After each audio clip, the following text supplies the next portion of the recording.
नमस्ते।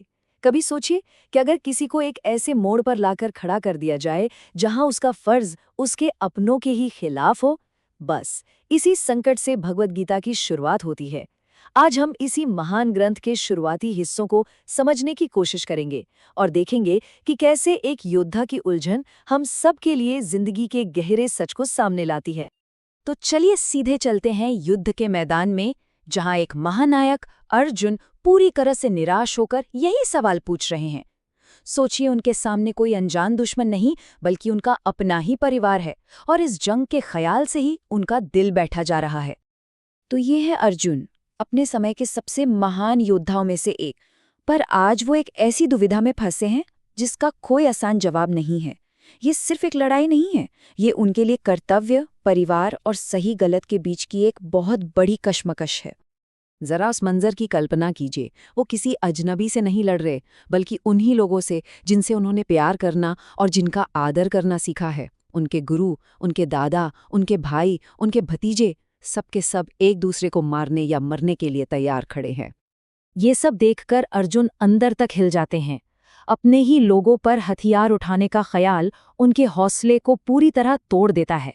ग्रंथ बताता है कि उनका पूरा शरीर कांप रहा था, उनके हाथ से उनका धनुष गांडीव छूट रहा था।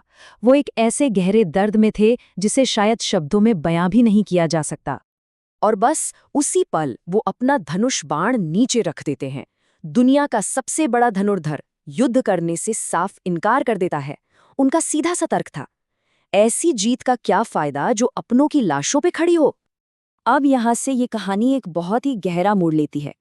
अर्जुन का जो ये संकट है वो सिर्फ एक सैनिक की उलझन नहीं है, बल्कि ये उस गहरे इंसानी भ्रम को दिखाता है जिससे हम सब कभी ना कभी जूझते हैं। तो चलिए देखते हैं कि ये ग्रंथ इस महान भ्रम, इस बड़ी गलतफहमी से पर्दा कैसे उठाता है। तो कृष्ण का जवाब क्या था? वो अर्जुन को समझाते हैं कि उनकी ये जो तकलीफ है ये एक बहुत बड़ी गलतफहमी की वजह से है। वो उन शरीरों के लिए दुखी हो रहे हैं जो आज नहीं तो कल खत्म हो जाएंगे, और उस असली मैं को यानी शाश्वत आत्मा को वो देख ही नहीं पा रहे हैं। भगवत गीता का असल मकसद ही हमें इस अविद्या मतलब इस अज्ञान से बाहर निकालना है। ये वो हालत है जब हम अपनी पहचान अपने काम, अपने घर, अपने रिश्तों से जोड़ लेते हैं और ये भूल जाते हैं कि हम इन सबसे कहीं बढ़कर हैं। और इसी वजह से हम इस अस्थायी दुनिया में हमेशा चिंता और बेचैनी से घिरे रहते हैं। तो ये चक्र काम कैसे करता है? देखिए, हमारा जो असली स्वभाव है वो है सेवा करना। लेकिन जब हम अपनी असली आध्यात्मिक पहचान को भूल जाते हैं तो हम इस दुनिया के भ्रम की सेवा करने लगते हैं। पैसा, नाम, शोहरत और पल भर के सुख के पीछे भागते रहते हैं, और यही चीज हमें जन्म और मृत्यु के इस न खत्म होने वाले पहिए में घुमाती रहती है। तो इस भ्रम को तोड़ने के लिए कृष्ण एक बहुत बड़ा सच सामने रखते हैं।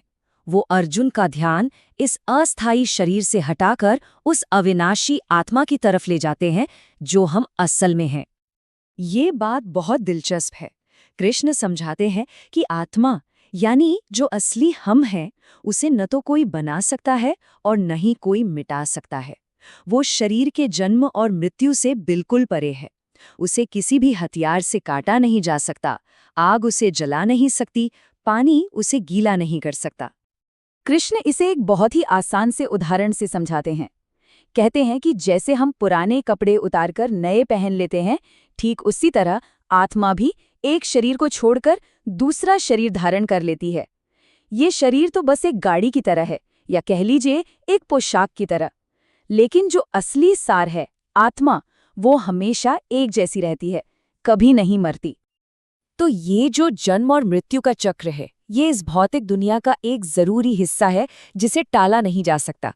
इसलिए कृष्ण कहते हैं कि मौत पर शोक करना, दुखी होना अज्ञान है, क्योंकि ये अंत नहीं है, ये तो बस एक पड़ाव है, एक शरीर से दूसरे शरीर तक का सफर है।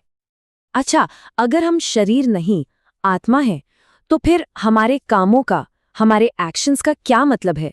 ये एक बहुत ही जरूरी सवाल है जो इस ज्ञान के बाद उठता है। तो इस गहरे ज्ञान को हम अपनी रोजमर्रा की जिंदगी में कैसे उतारें? अगर ये शरीर और दुनिया सब कुछ अस्थायी है, तो क्या हमें सब कुछ छोड़कर बैठ जाना चाहिए? कृष्ण कहते हैं बिल्कुल नहीं। और यहीं पर आता है कर्मयोग का सिद्धांत। कृष्ण अर्जुन को कहते हैं कि एक योद्धा के तौर पर जो उनका कर्तव्य है उसे वो पूरा करें, लेकिन जीत या हार की चिंता किए बिना या किसी निजी लाभ के बारे में सोचे बिना। मतलब काम करो पर उसके फल से खुद को मत जोड़ो। तो जिस इंसान ने इस अवस्था को पा लिया है वो कैसा होता है? ग्रंथ के मुताबिक उसे मन की सच्ची शांति मिलती है। सफलता उसे अहंकारी नहीं बनाती और नाकामी उसे निराश नहीं करती, क्योंकि वो इन बाहरी नतीजों के उतार चढ़ाव से ऊपर उठ चुका होता है। वो बस अपना काम एक कर्तव्य समझकर करता है।